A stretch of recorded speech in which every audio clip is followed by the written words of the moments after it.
ماں بننا ایک بہت بڑی نعمت ہے، اس کے ساتھ ساتھ یہ ایک بہت بڑی ذمہ داری بھی ہے۔ یہ ذمہ داری اس دن سے شروع ہو جاتی ہے جس دن عورت میں تخلیقی عمل کا آغاز ہوتا ہے۔ ماں بننے کے عمل میں عورت کو کئی چیزوں کا خیال رکھنا پڑتا ہے۔ ان میں سے ایک اپنی خوراک کا خیال رکھنا ہے۔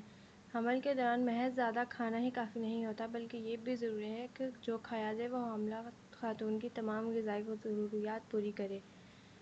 حاملہ خاتون جو بھی کھاتی ہے، اس کا براہ راست اثر اس کے جسم میں نمو پاتے ہوئے بچے پر پڑتا ہے۔ غذائی اجزاء حاصل کرنے کے لیے ضروری ہے کہ متوازن خوراک کھائی جائے۔ حاملہ عورت پر اپنے بچے کے ساتھ ساتھ زندگی کا دار و مدار بھی ہے، اس لیے اسے اپنے ہونے والے بچے کے لیے بہت ذمہ دارانہ رویہ اختیار کرنا چاہیے۔ اگر کوئی خاتون کھانے پینے کے معاملے میں لاپرواہ ہو تو حمل ٹھہرنے کے بعد اسے یہ لاپرواہی ہر صورت ختم کر دینا چاہیے۔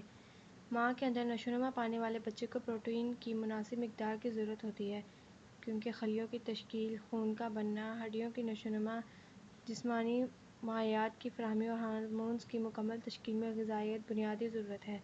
معدنی اجزاء یعنی منرلز بھی بچے کی جسمانی تعمیر اور اس کے لیے مطلوبہ مائعات بنانے اور خلیاتی سرگرمیوں کو بہتر بنانے کے لیے بہت اہمیت رکھتے ہیں۔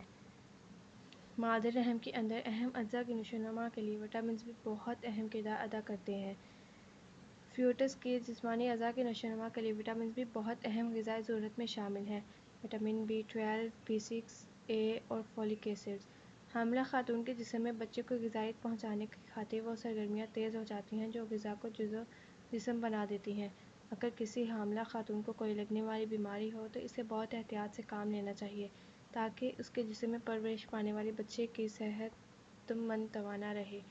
یہ بات بھی اہم ہے کہ حاملہ عورت کے جسم میں خون کی مقدار نارمل عورت کے خون کی تعداد کے مقابلے میں 1/3 زیادہ ہوتی ہے۔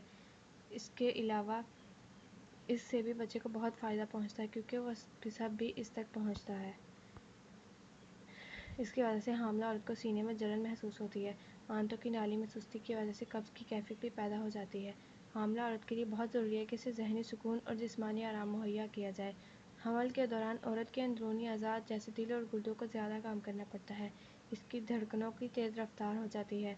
رحم، گردے اور دل خون زیادہ مقدار میں استعمال کرتے ہیں۔ اس دوران اگر گردے صحیح کام نہ کر رہے ہوں تو اس سے حاملہ عورت کے جسم میں سوجن ہو سکتی ہے۔ اس سوجن کا فوری تدارک ضروری ہے تاکہ بچے پر اثر نہ ہو۔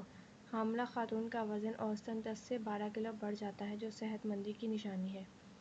ایک تندرست شیرخوار بچے کے جسم میں تقریباً 300 ملی لیٹر خون ہوتا ہے، جبکہ پروٹین 500 گرام، کیلشیم